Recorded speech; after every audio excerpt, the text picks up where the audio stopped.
Hello friends,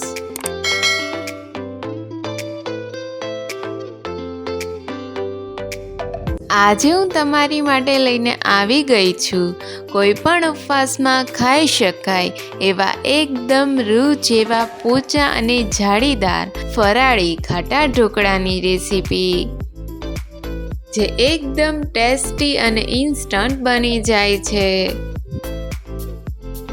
તો ચાલો recipe શરૂ કરીએ।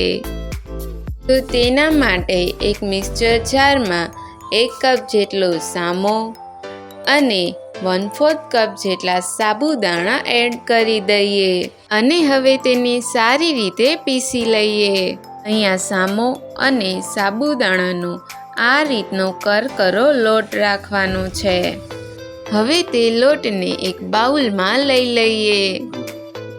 ત્યાર પછી તેમાં 1 કપ જેટલું દહીં એડ કરી દઈએ।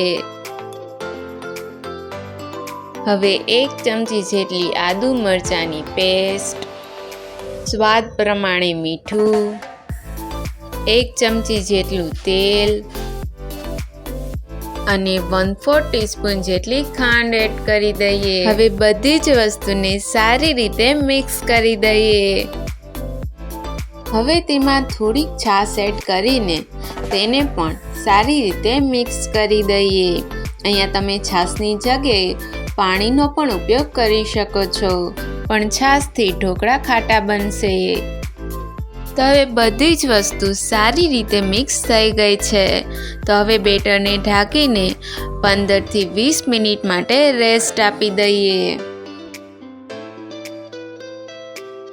હવે 20 મિનિટ બાદ આપણે ઢાંકણ ખોલીને જોઈએ તો સામો સારી રીતે ફૂલી ગયો છે, પણ બેટર હજી થીક છે।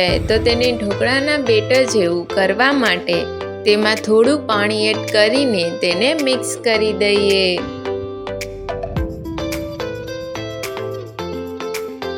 તો તમે જોઈ શકો છો ચમચામાંથી આ રીતનું પડે એવું ઢોકળા માટેનું પરફેક્ટ બેટર તૈયાર થઈ ગયું છે।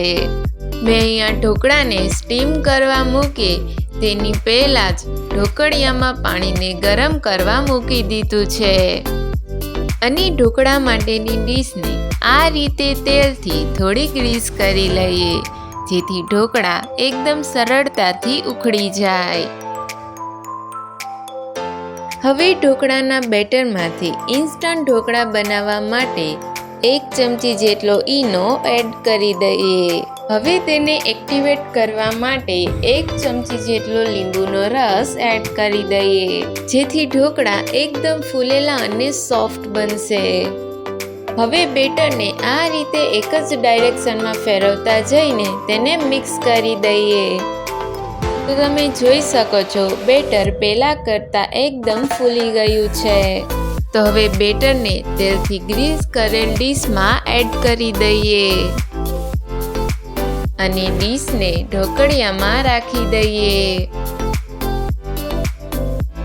હવે તેની ઉપર થોડો મરી પાવડર સ્પ્રિંકલ કરી લઈએ અને સાથે થોડું લાલ મરચું પાવડર પણ સ્પ્રિંકલ કરી લઈએ। હવે ઢાંકણ ઢાંકીને ઢોકળાને હાઈ ગેસની ફ્લેમ પર 15 થી 20 મિનિટ માટે સ્ટીમ થવા દઈએ।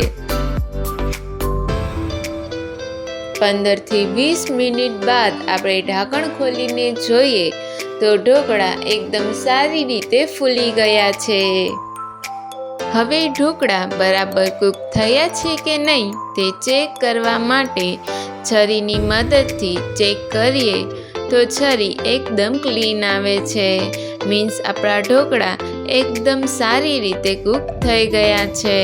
તો હવે તેને ગેસ પરથી ઉતારી લઈએ અને તેને 2 થી 3 મિનિટ માટે ઠરવા દઈએ। ઢોકળા થોડા ઠરી જાય પછી તેને છરીની મદદથી કટ કરી લઈએ।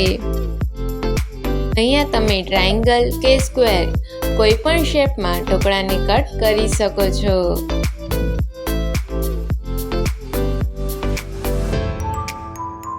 હવે ઢોકળાનો વઘાર કરવા માટે એક વાસણમાં 2 ચમચી જેટલું તેલ ગરમ કરવા મૂકી દઈએ તેલ ગરમ થઈ જાય એટલે તેમાં અડધી ચમચી જેટલું જીરું, 1 ચમચી જેટલા તલ, થોડા લીમડાના પાન અને લીલા મરચાંના ટુકડાને એડ કરી દઈએ. તેને થોડું એવું તેલમાં સાતળી લઈએ. હવે વઘારને ઢોકળા પર એડ કરી દઈએ.